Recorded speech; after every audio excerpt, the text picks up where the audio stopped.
here. Don't come up to the waist. If I try to come up, he could step into mount. Now he completely kills this position. I can't come up. So first, go down to the leg and grab the shin. So now from here, he goes to sprawl. You have good control of the leg, at the ankle. He tries to step over into mount. It's pretty tough when you control that leg, and that's gonna give you time to come up to your knees. So we just scissor our legs and point our hips and our chest down to the floor. Now I have an ability to start gaining height with the head and driving our partner down the rope. First option, whenever we can, is going to be knee elbow escape. So we'll always attempt the knee elbow escape. For any side control escape, we need to get our right elbow, the one that's between me and him, inside of our partner's hip. So that's always gonna be first. And I'm just gonna keep my right knee very close to my partner's hip. So if at any point from here, he starts moving around, trying to transition to mount, whatever the case is, very often we'll have opportunities to start slipping that knee inside. But sometimes you get caught up in situations where maybe you have the knee inside, and even from here, it's hard for you to put this guy in guard because he's doing a good job maintaining pressure or whatever the case is. So from here, all we're gonna do is we're gonna slip our hand right inside of our partner's armpit. We're gonna slip our elbow into the other armpit, and then I'll start digging this underhook. So now he no longer has the underhook. In order for him to keep me flat, he has to have this underhook. The underhook is what prevents me from coming onto my side, especially when he has a head and arm. Every time that I go to come onto my side, I can never do it because of this underhook. So if I can manage to fit my hand and my elbow in and then dig the underhook, now when he tries to keep me flat, I can always use it to come onto my side and take my far shoulder off the floor. So this will be our first option. Right when I come here, I start sliding my body down his body here. So he no longer has a purchase on my head. I get my head inside of his belly here. Now we start looking to come down to the leg. Don't come up to the waist initially. If I try to come up, he could step into mount. Now he completely kills this position. I can't come up. So first, go down to the leg and grab the shin. So now from here, he goes to sprawl. You have good control of the leg, at the ankle. He tries to step over into mount. It's pretty tough when you control that leg, and that's gonna give you time to come up to your knees. So we just scissor our legs and point our hips and our chest down to the floor. Now I have an ability to start gaining height with the head and driving our partner down and over. All right, so let's use that underhook to come out of side control.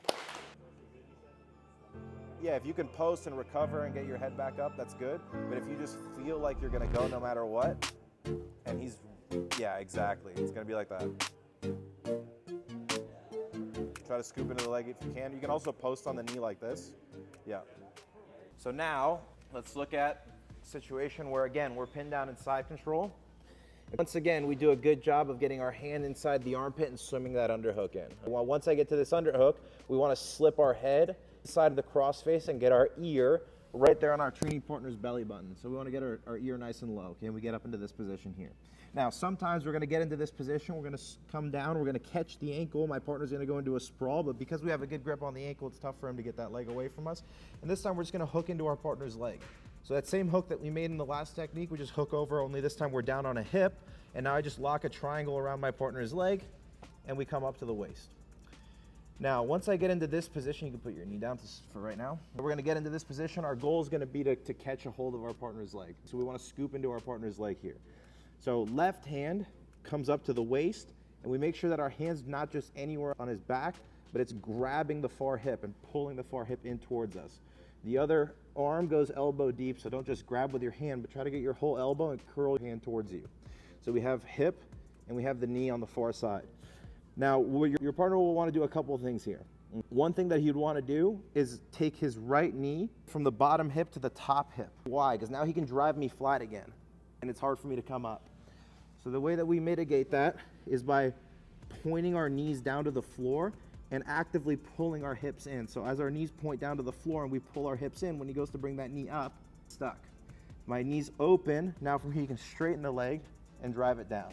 So when you're in this position, actively think about pointing your knees down and pulling your hips in close to your partner. So when he goes to try to free that leg, it's really tough. And now from here, what we can do is we can start looking to rock our partner back and forth. So our whole thing from here is to try to off balance our partner to the direction that he doesn't have a base. So right now, his whizzer, the purpose of the whizzer, guys, is to prevent me from getting behind him. Because if the whizzer's not there, then it's an easy thing for me to just circle and get to his back. So the whole purpose of the whizzer is to prevent me from getting behind him. So if his whizzer, his right hand is occupied with the whizzer, it can't be occupied with me tilting him in this direction. So we always have a sweep option in that direction. And your partner has a choice between keeping the whizzer and getting rolled, or basing the hand and in which case the whizzer comes out, which means I can always get to my partner's back. So that's the basic idea in that position here, is that back and forth battle where we're rocking our partner and we're either trying to get behind him or we're trying to get on top of him. But there's also a third direction that we can take our partner, which is in this direction. So if from here, our first option, our first go-to here is if we scoop into the leg, we start rolling our partner, we end up on top. So it's gonna look like this. Turn our hips to the ceiling, roll through, now we're on top and we're in great position. If your partner posts the hand to stop the roll, now we just push on his ribs and we take our eyes, we face the ceiling as we come up, okay? Because now there's no way that my partner can reinsert that whizzer. There's always a danger if I come down that he puts the whizzer back on. It's not the end of the world because you can go right back and start playing this game and rocking him back and forth. But if he posts that hand, take advantage of it and take your ear to the back. And now when he goes to put the whizzer on, he can never get it. He can't stop me from getting behind him. The last thing is if I take my partner one way, he posts the hand, and maybe this guy was quick and when I try to get behind him, he just reinserts that whizzer every time. And so he's got good base and he's got good reflexes. Now from here, what we're gonna do is we're gonna take our hand down to the leg. We're gonna give a little bump with our knee that allows us to go into that same position that we saw previously. My right elbow comes to my hip. We give a little bump with the knee that gets him going forward. Start playing, looking to circle behind our partner, get that whizzer to come out, and then get behind him and play from that body lock position. So just playing those three directions, whether rocking our training partner, sweeping him to our left, he posts the hand, we go behind him. If we can't get either of those to work, we go down to the leg and we come back up into the body lock position. All right, let's try it. So from here, Cam, point your knees to the floor, grab the far hip, pull your hip and the leg in tight. Good, now Randy, try to put your knee on the hip. Tight, and now tilt them over. Good. Now this time, we're in half guard, chest to chest. The guy has us flattened out.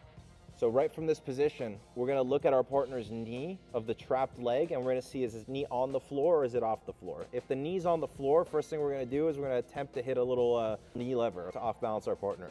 So we take our right, the leg that's the half guard leg, and I just put it right next to my partner's knee.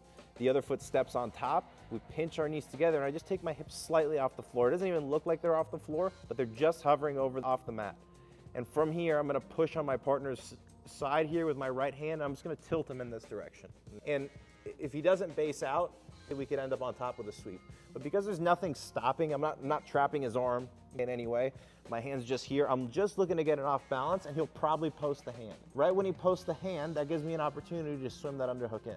And as he goes to recover the position, we just take him out in this direction. Start using that underhook. And right from here, we use that to start coming onto our side and getting into this position here. Now I have the arm around the waist, but my leg's not in the best position here. So what we have to do is we have to switch our feet. So my left leg from the outside comes over. So our feet switch places. I pull the heel off the floor and towards me, almost like we were doing with the hand. Only this time it's the ankle. So don't just place your foot here, but pull it off the mat here. And now my bottom leg straightens and we get that same grip that we saw previously. Now we're in the exact same position we saw before. So this time from half guard. Now what if his knee's not on the floor? Now the knee lever doesn't work because there's no weight on the leg. When I try to hit that knee lever, it won't work. So in order for the knee lever to work, his knee has to be on the mat. And then from there we step my heel very close to his knee. Other foot steps on top. We pinch, lift the hips, and we snap the hips over. And he'll probably base out, otherwise he'll get rolled over. And that's what's gonna give us the ability to get the underhook. But if his knee's off the floor, then what we're gonna do is we're gonna take our hands and we're just gonna whip our two hands like this, like a windmill, and we're gonna hit a little bridge that gets our partner out of balance. Now again, I block the knee, so right when I hit that bridge, he'll probably post the hand. We take our hand inside, other hand cuts through, and we get the underhook once again. From here I go to the waist, I switch my feet, and we get right into that same position we saw before. And the whole game from here is rocking our partner back and forth to try to get into one of those three positions. All right, let's give it a shot. We're trapped in half guard chest to chest. And our partner has us in this position here. So it's a pretty bad position. So what are a couple things that we can do? Obviously, we saw in the last class, we have a knee lever option if the knee's on the floor. If the knee's off the floor, we can always look to off balance with this windmill. Look to get a near side or an underhook with our left arm. But let's say, for example, I want to get a knee elbow escape on this side. Okay. The big issue here is that he's flattening me out with this cross face. So the cross face doesn't allow me to get the knee and elbow connection If I try to knee elbow connect, he just flattens me out, and I can never get my knee in front of his hip. So what we need to do under these circumstances, he's across my body, so his body's coming across and flattening me out on this far shoulder. It's hard for me to crunch in. So we'll just put our hand right here, and we'll use our other hand to start looking to turn. I push on his hip, and I look to turn his head this way. That alleviates a little bit of cross-face pressure, so he's pressuring in on me. I want to bring my hand towards my other hand, and I just start looking to move my head away from him. So the cross-face prevents me from coming towards him, but I can move my head away. And I take his head, and I take it somewhat center to mine. And now from here, what this does is my half guard leg, I just point my knee down to the floor, and that allows me to get the knee in front of the hip. Now, no matter how hard he locks that cross face in, I can always use my right knee to push him away, bring my feet inside, and then from here we can recover back to some sort of attacking position, or we can just take close up. So how can we hit a knee elbow escape if he's cross facing us? Typically with knee elbow escapes, we need to bring our head in toward. Because he's cross facing me, don't want to bring the head in, I can't bring my head in. So I post on the hip, and I use this forearm to turn him as I move my head away from him. So I actually go in the opposite direction. Now the main thing here is I can't bring my right knee to my elbow in this position. So I have to invert my knee, and now from here I can slip it. And now when he goes to pressure towards me, that knee stops him. We can move our knee away. We can look to recover to some sort of an attacking position. We can bring knees in front. We can bring our feet inside. We can take close guard. But just a good way for us to be able to get our knee elbow escape, even when our training partner has a cross face. Instead of going towards him, move your head away from him, and then bring your knee in front.